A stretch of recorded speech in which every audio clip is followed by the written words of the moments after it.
الدین اپنی ایک کتاب میں روزگاران میں ایک واقعہ بیان کرتے ہیں. شب جمعہ ہے کیونکہ یہ ایک عمل ہے کہ بہرحال جو لوگوں کی بہرحال حاجتیں ہوتی ہیں پوری کرنے کے لیے ایک عالم دین نے ایک کتاب میں پڑھا ایک عمل کو جس کا تعلق شیخ بہائی سے تھا.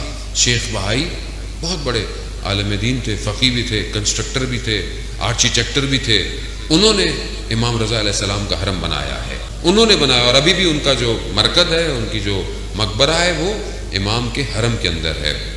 کہتے ہیں کہ جب یہ حرم بن رہا تھا تو انہوں نے جو کام کر رہا تھا اس کو ایک تعویذ دیا تھا اور یہ کہا تھا کہ یہ جو حرم کا دروازہ بناؤ تو یہ تعویذ دروازے کے اندر رکھنا، پھر دروازے کو مکمل کرنا.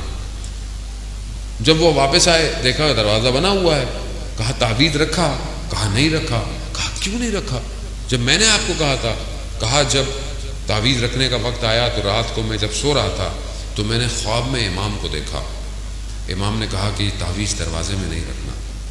کہا 1 دن 2 دن 3 دن جب میں نے امام کو دیکھا تو میں سمجھ گیا کہ امام نہیں چاہتے یہ تعویذ دروازے میں ہو.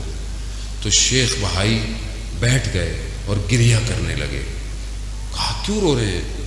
کہا میں نے جو تعویذ بنایا تھا نا وہ تعویذ ایسا تھا کہ کوئی بھی صرف حلال زادہ اس دروازے سے اندر آ سکے گا، کوئی اور نہیں آئے گا، مگر امام نہیں چاہتے تھے.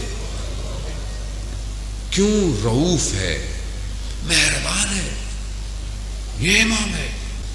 عزیزان محترم، بڑی گرفتاری ہے مرنے سے پہلے.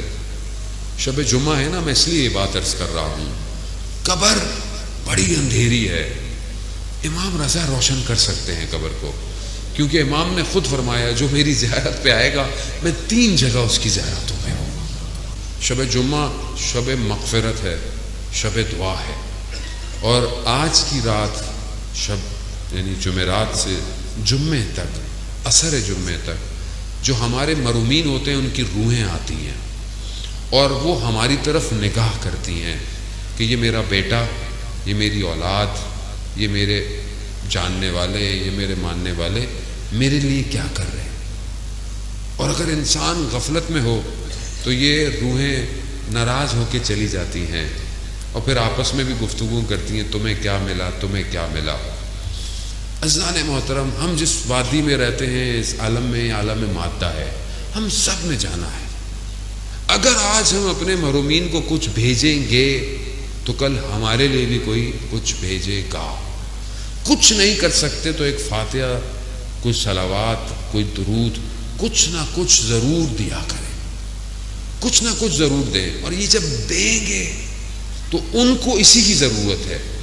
ان کو اگر آپ کوئی خیر نیک کام کرتے ہیں، حتیٰ آپ کہیں پر کوئی ایک سجدے گاہ بھی رکھ دیتے ہیں اور لوگ اس پہ سجدے کرتے ہیں، اس کا ثواب بھی انہیں جاتا ہے. کسی کا پیٹ بھر دیتے ہیں بھوکے کا، اس کا ثواب بھی. کسی کو لباس پہنا دیتے ہیں، حتیٰ آپ اگر پتھر کو رستے سے ہٹا دیں کسی کی خاطر کہ نیکی ہے، اس نیکی کا ثواب بھی آپ کے محرومین کو جاتا ہے.